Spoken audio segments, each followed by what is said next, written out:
Hello, welcome to NDTV and BQ Prime. I am Neeraj Shah. Crises create opportunities, and no one in calendar year 2023 would probably suggest or talk or kind of amplify that point more than Rajiv Jain of GQG. His bets into Adani Group at the height of the Hindenburg saga have paid off handsomely, as this graphic shows you.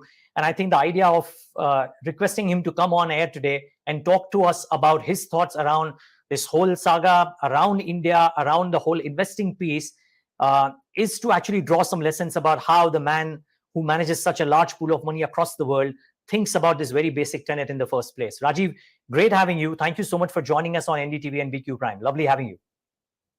It's great to be here. Okay, Yes. I want to start off with the hot topic, of course, and which is this Adani Group bounce back, both on the markets as well as on the judiciary side. What do you make of it?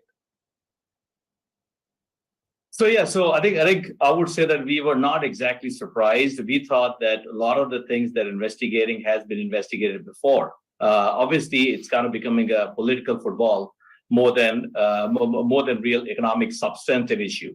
That was our view. In fact, the bulk of the addition that we have done, which have been reported now, were done before the Supreme Court verdict. We have not really done much after the verdict, and on a cost basis, we have probably $2.4 billion give and take invest in the group now. So we did add, over the last 2.5, 3 months. Now, our view is that what we're buying is an entrepreneur who has done a phenomenally good job in execution. Look, India is a very difficult place to execute a lot of these complex infrastructure projects. We have seen some meaningful failures over the years. I mean, whether it's the Mumbai airport, the Mumbai transmission distribution assets, green assets by SoftBank, they exited. So many others have exited, or they're not profitable, so on and so forth. So we think extremely good execution. I've met the management team over the years, and I'm nothing but impressed. And the second part is the thrust from the government to roll out infrastructure. And these projects will go who can execute. I mean, you can't simply give it to people. I mean, if you look at the power crisis of 10 years ago, what happened? I mean, so many people failed. We're seeing that by the way, in green assets too. As interest rates have gone up, a lot of these assets would not be viable. And there's some fairly well-known marquee shops. So our view is that we were getting fantastic assets at very attractive valuations then. Less attractive valuation now, by the way, I have to say, because the stock has popped a little bit. And the Supreme Court issue is, in my opinion, kind of free and settled. I mean, look, they got a completely clean shit. Somebody had an opinion about stuff, and we had a different opinion. We have to do our own work. I'm just surprised how little attention has been paid on the longer-term execution, longer-term growth story, and what has been delivered. That's real. Yeah. Well, in some sense, Rajiv, you would be a happy man that the street reacted the way it did, because you've told before in multiple interviews that you don't like to pay up. You like to buy things at a good value, and you got the chance. Just that clarification, Rajiv, that you obviously just told me in this conversation that all the purchases that you did in the Adani Group stocks was done before the Supreme Court verdict came out and not after that, even though you are on record that, if I'm not wrong, that you want to be quote unquote the second largest shareholder in the group after the family, and you would want to participate in the future offerings from the group. Yeah, I'm glad you're clarifying, because the market value with the market value. I mean, the stock might go down tomorrow, who knows? So we have around 2.3-ish plus minus 100 million invested in the group, various group companies. Okay, and bulk of, there's always, because we have dozen clients, there's always some buying and selling that happens any given day because of inflows and outflows which we don't control. But from a substantive perspective, the buying goes pre-Supreme Court. And we do intend to participate in the follow-on offering, which will be primary issuance, because that is for the growth opportunities that they have. So we do intend to participate that in a meaningful manner. We're not looking to intend to buy the market here and now. So we have no intention of chasing any of these here. What the market will do, what the market will do. Yeah. There is a thought, Rajiv, that infrastructure assets per se don't make money, if not the assets themselves. Then when they are listed in India, well, history is replete with examples of these companies not having made money. I would love to understand from you, when you think of infrastructure assets and your large investments into the Adani Group, and you have investments elsewhere too. There is ITC, HDFC, there are other names that have come about, and I'll talk about that. But just one question on the infrastructure assets valuing. How do you think about infrastructure in India or general infrastructure asset investing? Because the street seems to have a completely different view, so to say. Yeah, so the infrastructure investing tends to be a little bit different than your consumer staples, IT service, so on and so forth. There's a long gestation period. You have to invest upfront. You get regulated rate of return. They have to be, by definition, leverage. I mean, there's nothing like unlevered utility, regulated utility. That animal doesn't exist. Okay, it never existed before. So the notion they're levered, anybody says utilities are levered, okay, that's fine. It's just an opinion, not investing that, but you could get very predictable returns for a very long term. So let me give you an example. If you look at, for example, Next Era Energy in the US, which is considered by any sort of astute observer will say that is probably the best utility in the US. But and actually happens to be out of Florida Power. They originally called Florida Power Light. These guys are 7 times debt to EBITDA, and it's BBB minus. Okay, that's BBB minus versus US. You can argue is pretty much AAA. I think to AAA or AA plus. Adani Green is BBB minus also, but India is also BBB minus. So Adani Green is the same rating. So that's some rating issues. But from a debt perspective, the way you get paid is if you're getting, let's say, mid-teen return IRRs. Once you've invested in those, over time, the earnings certainty is very, very high, and hence they can sustain high leverage. Now, Adani is kind of unique because they are in a very strong investment phase even now. And what we've seen, for example, in ports, and ports is a very good case study, that after certain years, you will see a hockey stick of earnings come through. But you are in the phase of, sort of building that out. It is not like IT services, you turn on, you turn on the tap and revenue start coming in and you become profitable. Just a different business model. There's nothing right or wrong. So from that vantage point, a lot of these businesses have the free cash flow will come through later on as they keep investing. In fact, we don't want them to free cash flow positive. And on the debt side, we feel that, and my view has been they should not be cutting too much debt. To be very clear, the incremental capital that they're raising is for growth. India has ridiculous TAM, if I'm going to call that, because you're basically competing with state-owned companies. I mean, look at the state electricity boards. I mean, who wouldn't want to compete against them, right? I would love to compete against them if I could. I mean, talk about the most inefficient players you get in India, but it ain't easy. I mean, we saw the Reliance infrastructure in Mumbai. They couldn't cut it. I mean, GVK basically had to sell airports during COVID. So somebody said that how come the asset values have gone up, the airports have gone up? Well, if you buy airports in the middle of COVID, it'll come cheap, right? It was basically shut down.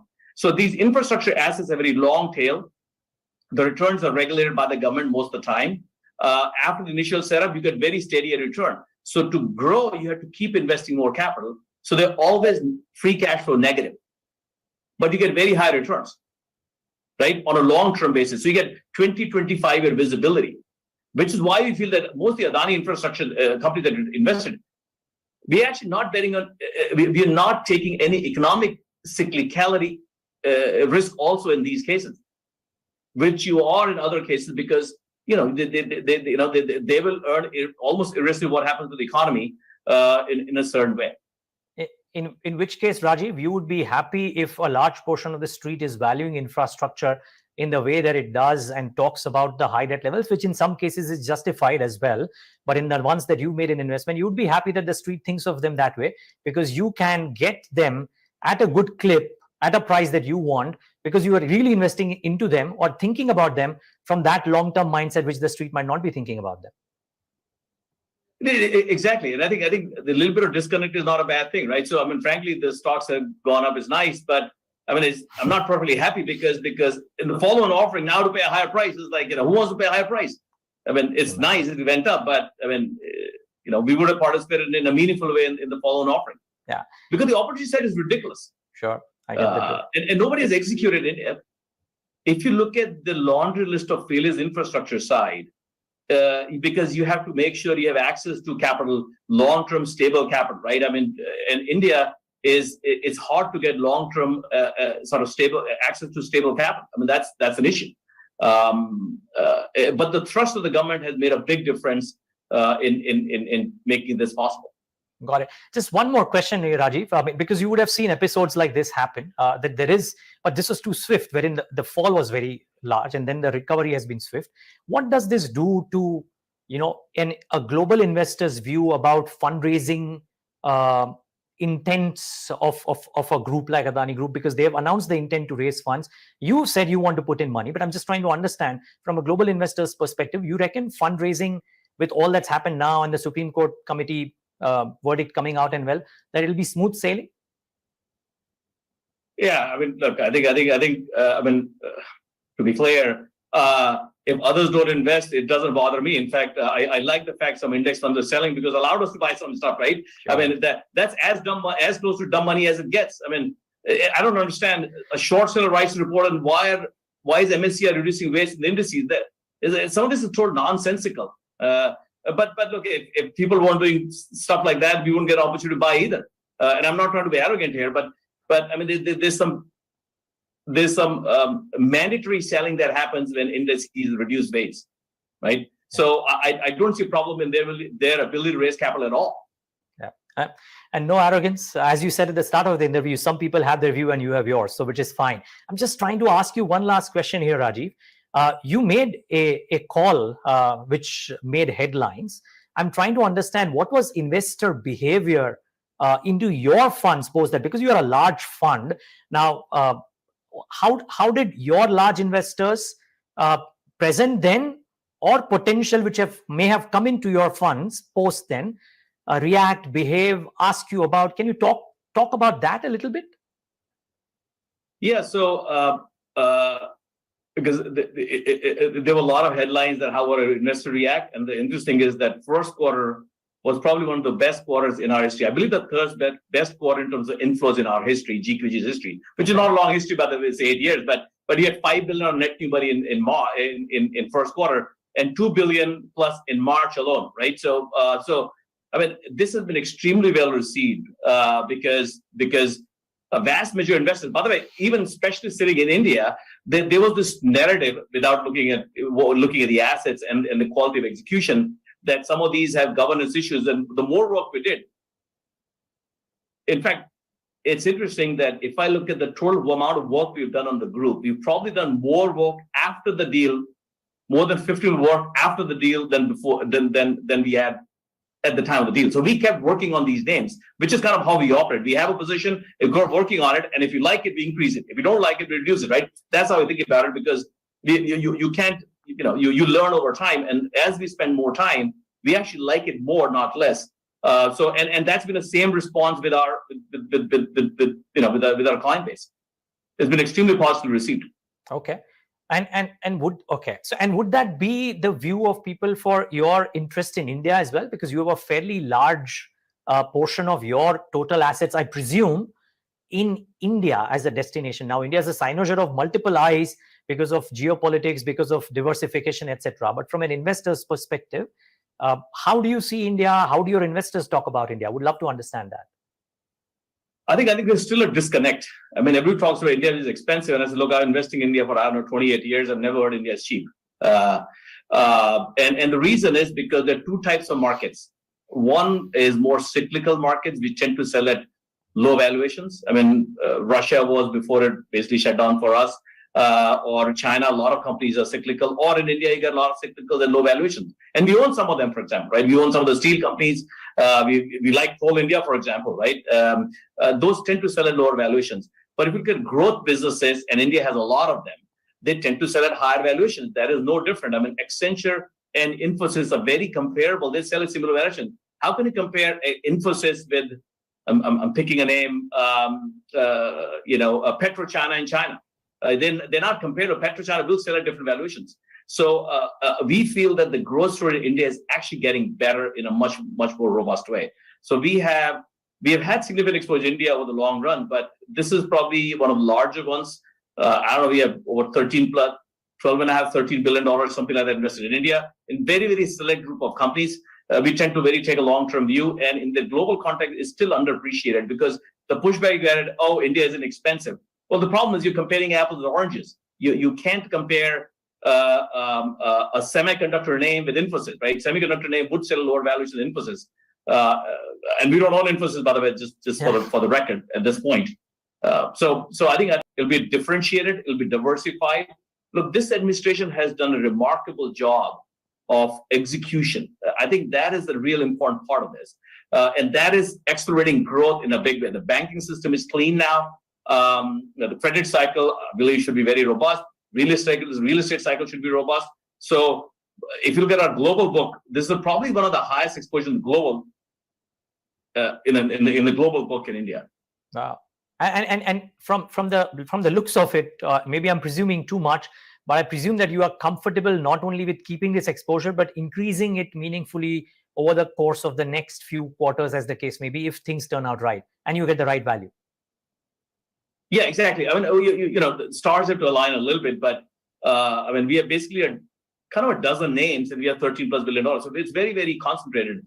But our exposure, it's almost a given. It'll probably creep higher, particularly if there's volatility. So we need volatility. I mean, steady Eddie kind of hard to execute. And by the way, even Adani, we kind of thought that once the Supreme Court ruling comes out, we may not get an opportunity to sort of make sure we take our fill a little bit, right? So we did bulk of the buying pre the Supreme Court ruling.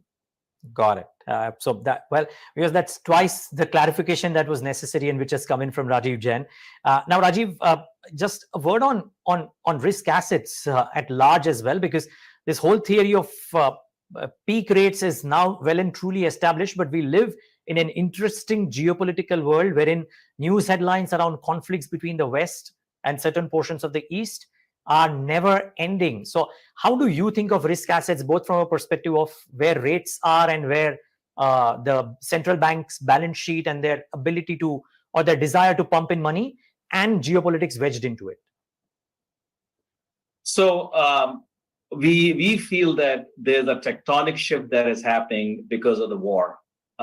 There's a clear separation happening between East and West, so to say. And there'll be some winners and some losers. Like Europe, we believe on the losing side, US will be on the winning side, and so on and so forth. And India would be on the winning side because access to cheap energy is critical. Europe, I mean, look, I don't quite understand this. They keep increasing sanctions, but the energy cost is basically forcing industries to move outside of Europe into the United States. There's the IRA bill is the Inflation Reduction Act, as called. It'll be huge in terms of revamping infrastructure in US. And we talked to so many corporates in Europe who said we have no choice. Europe is not competitive. You cannot operate at $12, $13 LNG versus, let's say, $3-4 pipe gas. A lot of businesses are not viable at that, right? So I think Europe is in trouble. In fact, by the way, Europe, if you look at it, their per capita income has been flat to declining for last 17, 18 years. That has never happened in the post-World War era. That's a real problem. So they've made it up by increasing debt. So debt to GDP has gone up by leaps and bounds. But now as interest rates begin to go up, it's a problem. So we feel while inflation is less of an issue, we were very concerned about inflation 2 years ago. Today, we are a lot less concerned. I think the trend directionally is heading the right way. The supply chains have normalized. However, the real growth problem in Europe, because they're basically over-regulating it, right? And one thing we like about India is that this administration is deregulating a lot of stuff. Like, I mean, if India has to grow, it has to deregulate and open up markets, make, ease of doing business matters. And Europe is going the wrong way. So I think the geopolitics helps India, particularly access to cheap energy, and US, in that mix. And this is a 5-year view, not a 2-year view. Got it. Rajiv, in just a quick follow-up in that sense, a slightly medium-term question, really. If indeed what you said about per capita is dissipating in Europe, the fact that export-oriented businesses have those challenges, and the fact that the East has countries where the per capita is growing, population is young, and therefore demands more, would domestic-oriented companies stand a better bet of slightly medium-term success as opposed to companies which are largely focused on exporting to the West? Just trying to understand. Yes and no. I think there'll be unique challenge, some export oriented, but some of them will do very well too. So I wouldn't necessarily extrapolate to export versus domestic. It really depends by business and industry, so on and so forth. And look, I mean, at the end of the day, what we have seen, what I've seen over my investing career is that you're still betting on the jockey. If you're betting on smart entrepreneurs who have shown the ability to manage the local environment, you're fine. You're not buying. You're not buying sort of a macro theme per se. And like, I mean, look at Indian IT service. I mean, they've done a phenomenal job over the years, and they'll do just fine. I mean, we don't own them right now for 50 different reasons, but if I take a fight, I think they'll be fine. So I think they'll do okay over the long run. But it's hard to say export versus domestic purely based on that. Just wondering, what would be the 51st reason, Rajiv, which might make you look at Indian IT companies? Since there are 50 different which you don't, because of which you don't own them. I think there's a short-term headwind. I talked about in March that IT services we are very concerned about. Most of the companies have had disappointing numbers after that, and I think the valuations are still a little bit on the higher side. There's still some risk on the AI in the short run in terms of the demand supply side. I think the visa issue is going to be a little more problematic go forward. These companies will manage all of that, by the way. But look, I think our real issue is that we only have so much capital, and we would like to run constant book. We don't have to own everything. True. And from a risk reward perspective, those are kind of, they're ho hum. They're not juicy enough. And as that, I made my living trying to sort of make money off what sort of passive funds do, and a lot of folks are forced to own that. We are not. Yep, sure. Last couple of questions, Rajiv. One is on this whole piece around ESG, or the pushback that we're now starting to see, not just from companies, but from countries as well. Now, where are you on this argument? Because I heard you make an interesting point about an Indian asset, which is also quote unquote anti-ESG. Where are you on this whole ESG argument, and whether the multiples derate or whether they go up because the world may have no alternatives? Our view is that we want to own companies which are actually going to improve the world. Okay, but to simply say no fossil is a little bit delusional. In my view, if anybody says no fossil, talks about banning fossil. I mean, unless you wear no polyester, you use no plastic, you only use candle for light and live in the caves. Then obviously it's perfectly fine. You need fossil. So some of these assets are being given away. I mean, coal assets, for example, and some. Some of those kind of businesses. So our view is that we want to own companies which have good governance, good longer term prospects, and be on the same side of the owners. So we'd be happy to own them. I mean, people forget that was not that long ago. Coal India, for example, used to sell at 20 plus times earnings, and it was called a compounder, and now it's at 6 times earning 10% dividend yield, right? And it's as steady as a business as it gets. And India does need coal. There's no question about it. But I think the energy chain in general is very attractive from a longer term, and we have significant energy investment, by the way, after not owning for almost 10 years anything in energy. I hate to say we had no energy, but we had almost no energy investment for the longest time. And last 2 years, that's become one of the biggest areas of investment, and we continue to look for opportunities in those areas. Just one quick word on the other India piece, because you mentioned about rattling the cage and what it does to business. Now, that is with regards to one of your investments, but you have large investments, as you said at the start of the interview, $13 odd billion, if I'm not wrong. There is ITC, there is HDFC. I believe recently you guys exited the AMC space. And today morning or last evening, your name has come, a small one, or your name has come into one purchase in the healthcare space as well. Talk to us a bit about your India exposure. So, I mean, we try not to sort of show our tracks, right? So I was, sometimes they by regulatory reasons it has to be disclosed. True. Because we have literally dozens of clients, so it's hard to sort of do a picture in totality how we are exposed. But I think it's few buckets that we quite like, besides infra type businesses, and they are sort of some, like cement type exposure and so on and so forth in that. But we obviously still like the banks. We do like some public sector banks. I mean, I talked about them. Along with private sector banks. We did not own public sector banks for the longest time, but we do like them now. And along with private sector banks, that has been a sort of a core area for, I don't know, 2 decades now. I mean, I remember meeting Aditya Puri, I don't know, 20 plus years ago, and that became a core position for the longest time, not to mention AGFC and so on and so forth. So, I mean, I think it first bought AGFC in 98 or something. So we owned it for a long time. And in a big way from our vantage point. So we do like the financials a lot. There are some really fantastic management teams. And I'm talking about globally, by the way. I mean, some of these management teams are some of the best in the world, I would say, whether in developed markets or emerging markets, no question about it. So that still remains. So if you look at infra type businesses, financials, those are 2 big. In staples, it's pretty much selective 1 or 2 names. We don't own some of the names that we used to own before because of the valuations and growth has slowed down. And the third one, a little bit on the healthcare side. We do like the long-term healthcare. I mean, obviously, one was disclosed, as you said.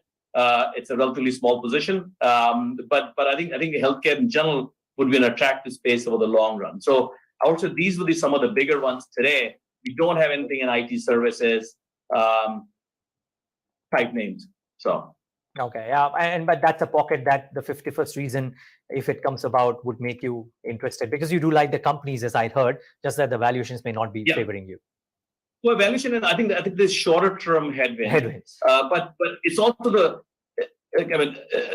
a part of that is we have to move capital around. I mean, I wish I could just own them and leave them, you'll be fine. But we have only 100% to invest, right? And it's not an India fund, so we have significant exposure. So if I need to buy Adani, I need to sell something too. I can't simply keep adding, right? So that is how the capital moves around. What's the most bang for the buck you can get? And that's part of the reason that we thought there's much better risk for Adani than some of the IT services, 3-4 months ago. And even, by the way, this is not a 2-month view. Frankly, I did not expect them to rebound as quickly as they did. I thought they'll take a longer time. And that's why we thought we'll have to sort of nibble, which we did over the last 3 months. So I think a lot of that is sort of risk reward. So if you look at last 10 years, some of the steady Eddie businesses have gone re-rated quite significantly. Those are the ones which are tough to call. They are very good businesses. Would they do well here on a continued basis and justify the valuations? That's tough to say. There's downside if you ask me, because if the earnings growth accelerates in areas that have struggled, infra, cement, those kind of names, I think the capital will leave some of these steady Eddie compounders that have been re-rated from 20, 25 times 10 years ago to 50, 60, 70 times now, right? I think that shift could still happen. Okay, just one quick follow-up though, if you will, allow me. The argument could also be that in a country wherein the per capita is moving from $2,200 to $5,000 at some point of time, and the population still is growing and is young, the consumption of some of these steady companies where the valuations have grown might actually stay at elevated levels and keep the valuation levels higher. And therefore, why not those as opposed to taking a bet on businesses which may or may not necessarily succeed? Yeah, but look, I mean, markets are cyclical, and like human beings, our mood changes, right? I may be very unhappy in the morning and very happy in the evening. So would these businesses stay at 60 times? They've gone to 20 times before, from 60 times, by the way. I mean, I can give you ITC history. I mean, it was around 40, 45 times the early 90s, okay? And I remember in early 2000s, people pushing back that these things always, they were 8, 9 times earnings by the early 2000s. Okay, this ITC. It went back to 35 times earnings, went back to 12 times earnings. So True. Sentiment changes. So it's a relative growth, earnings growth that will matter. And from that vantage point, I think the advantage might shift to different areas. That's the call. Look, we may be wrong, but that's the call we have to make. My final question, Rajiv, more a macro question of sorts, and which is around this whole concept of short selling. In India, it was a big scare, probably the first real scare that India saw on short selling. There may have been others, but this was the first real one. But the world has seen enough of it. Now, what are your thoughts here? Because some people say they are vultures and some people say they are necessary for price discovery. So, I mean, the problem is when you're rattling a cage, like what happened, in this case, there are real business implications. So I do feel that this probably will be investigated, and I wouldn't be surprised if some of the banks or players would lose access to India. I mean, look, I wouldn't be surprised at all because of what has happened. Now, no problem with short selling. People short sell all the time, and that's probably fine. But to go out and rattle a cage sometimes can have business implications.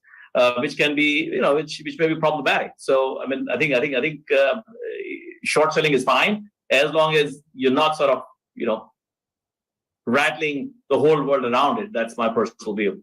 But from our vantage point, I mean, I'm not complaining because it also creates the opportunities for us, right? So, I mean, it's how to make money otherwise, as they say. For a market to exist, there have to be two opinions. There's no market, everybody agrees. Rajiv Jain, such a pleasure talking to you. Thank you for all those insights. Thank you for the clarifications. And this whole piece around how to look at infrastructure was really good. So thank you for all of that. It's great to be here and good to talk to you, Neeraj. Likewise, and viewers, thanks for tuning in.